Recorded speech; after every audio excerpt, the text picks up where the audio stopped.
All right, guys, I'm going to tell you about a girl I lived with in a group home. She was a sweet girl. She had a good heart. She had the love of Jesus in her heart, y'all. Ooh, but she was dumb as a box of fucking rocks, okay? Like, I'm not trying to judge her, because don't judge, yes, ye be judged, and I was blessed with intelligence, so I'm not judging her.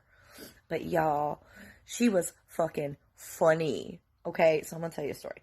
So one time I was trying to teach, oh, and here's her name, okay? Her name was Candace McCarter. Then when she was like 7 or 8, her mom remarried a guy named David Kaine, and Candace never went by Candace. She always went by Candy. And then she took his name, and literally, her fucking name was Candy Cane. If that tells you anything. Okay, so I won't do any more. I love doing the little figgies all over the place. Thank you so much for teaching me, Caitlin. I won't do any more of those, but I love it. I could do them everywhere.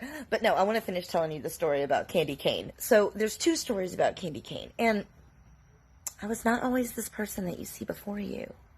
I grew up in group homes. I would fight at the drop of a hat. I used to be angry and aggressive and not nice at all.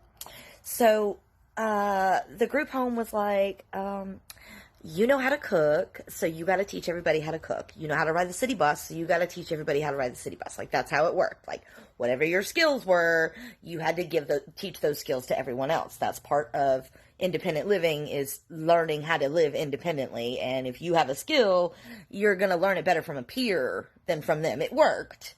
But they made me teach her how to cook. So when teaching someone how to cook, this is not a one-day thing.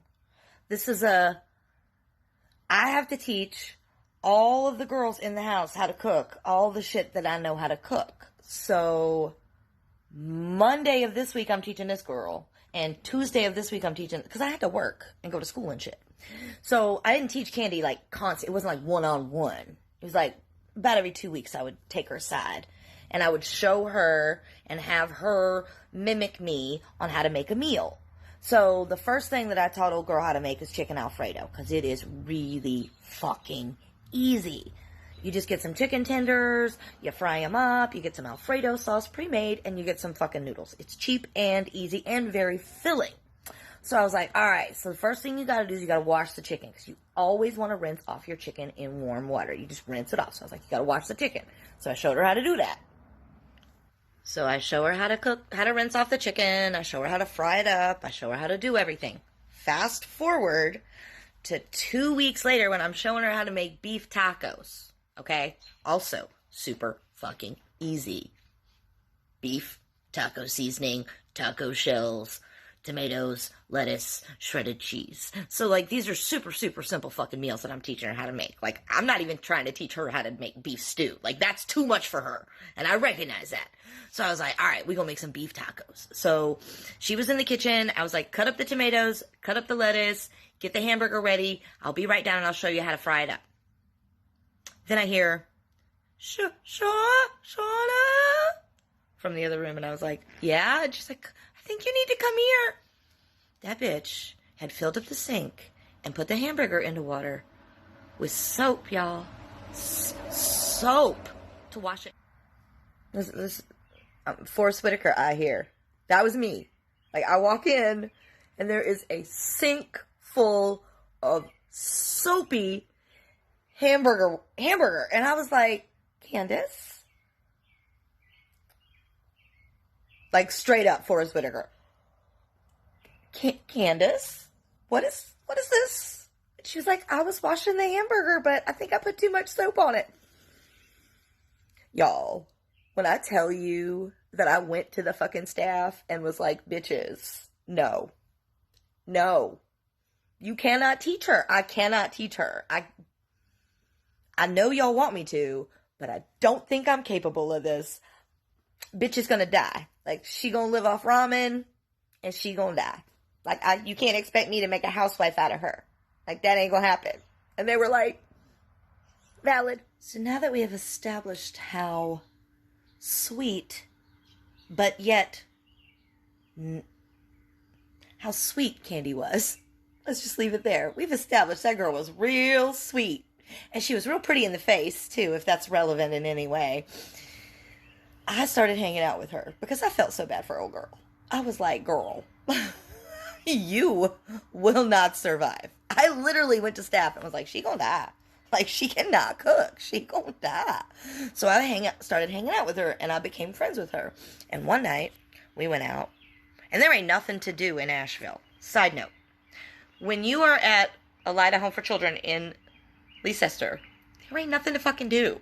Like, nothing. And you all gotta remember, this was also fucking 25 years ago. There wasn't shit to fucking do except get drunk and go cow tipping, because that's what everybody did. So there were about 5 of us.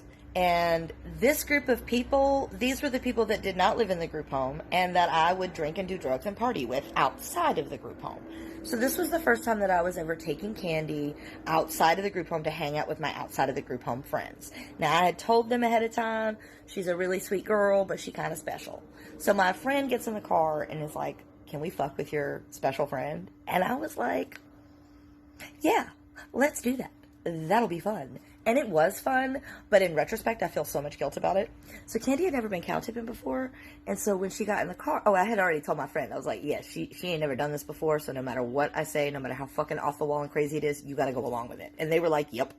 So Candy gets in the car and she goes, I've never been cow tipping before, how do you do it? I said, all right, this is very important.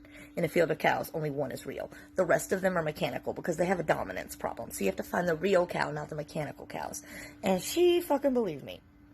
So Candy just believed me.